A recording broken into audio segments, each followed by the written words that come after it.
आओ एकदम easy language में समझते हैं गांधी जी का पहला सत्याग्रह, चंपारण सत्याग्रह 1917। देखो बैकग्राउंड क्या था, ब्रिटिशरों ने स्टार्ट कर दी थी इंडिगो प्लांटेशन बेरार, अवध और बंगाल में 1970 से इंडियन फार्मर करते थे। अब और इसको ये एक्सपोर्ट करते थे चाइना, यूके, यूरोप में हाई रेट पे एकदम। लोकल फार्मर ने अपोज किया क्योंकि इसके कल्टीवेशन करने के लिए वाटर बहुत ज़्यादा चाहिए रहता था और ये सॉइल को इनफर्टाइल भी कर देता था। तो इस वजह से एक एग्रीमेंट हुआ जिसको तीन कतिया सिस्टम बोलते हैं।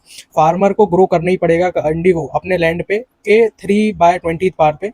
एक बीघा में 20 कट्ठे होते हैं, मतलब तीन कट्ठा पे उनको इंडिगो उगाना ही पड़ेगा और इसके लिए वो एडवांस पेमेंट भी दिया करते थे। अब 1750 से चली कहानी, अच्छी चली। फिर 1915 में क्या हुआ, जर्मन ने इन्वेंट कर दी एक आर्टिफिशियल डाई जो बहुत ही सस्ती थी इंडिगो से। तो फिर इंडिगो की डिमांड जो है इंडिया में बहुत कम हो गई। गवर्नमेंट ने रिड्यूस भी कर दी एडवांस पेमेंट। फार्मर ने बोला कि भाई हम नहीं करेंगे हम इंडिगो प्लांटेशन, बट ब्रिटिशर ने फोर्स किया कि भाई करनी पड़ेगी।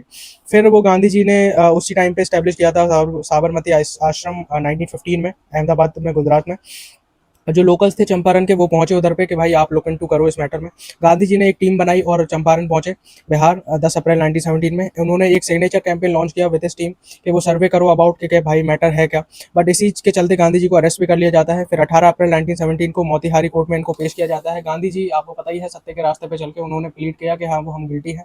इसी वजह से फिर जो बिहार के लेफ्टिनेंट गवर्नर थे वो खुश हुए, उन्होंने स्टेटमेंट किया कि नहीं चलो इन्हें छोड़ दो, विड्रॉ कर दो और इनको अलाउ करो कि ये सर्वे करें, देखते भाई क्या होता है इनके। अब इसी वजह से अराउंड 4,000 फाइल डिलीवर हुई चंपारण लोकल अथॉरिटी पे। ब्रिटिश जो थे वो इंप्रेस हो गए कि भाई क्या मस्त काम किया है। अब ब्रिटिशरों को अच्छा लगा कि बिना वायलेंस के इन्होंने रिक्वेस्ट किया सिंपली। और फिर ब्रिटिश गवर्नमेंट ने अपॉइंट की indigo commission for this matter with Gandhi ji member थे। इसी रिपोर्ट के थ्रू बिहार और उड़ीसा के लेजिस्लेटिव काउंसिल में एक चंपारण एग्रारियन एक्ट पास हुआ 4 मार्च 1918 में, जिसमें तीन कथिया सिस्टम को अबॉलिश कर दिया गया। और good bye, all the best for your preparation.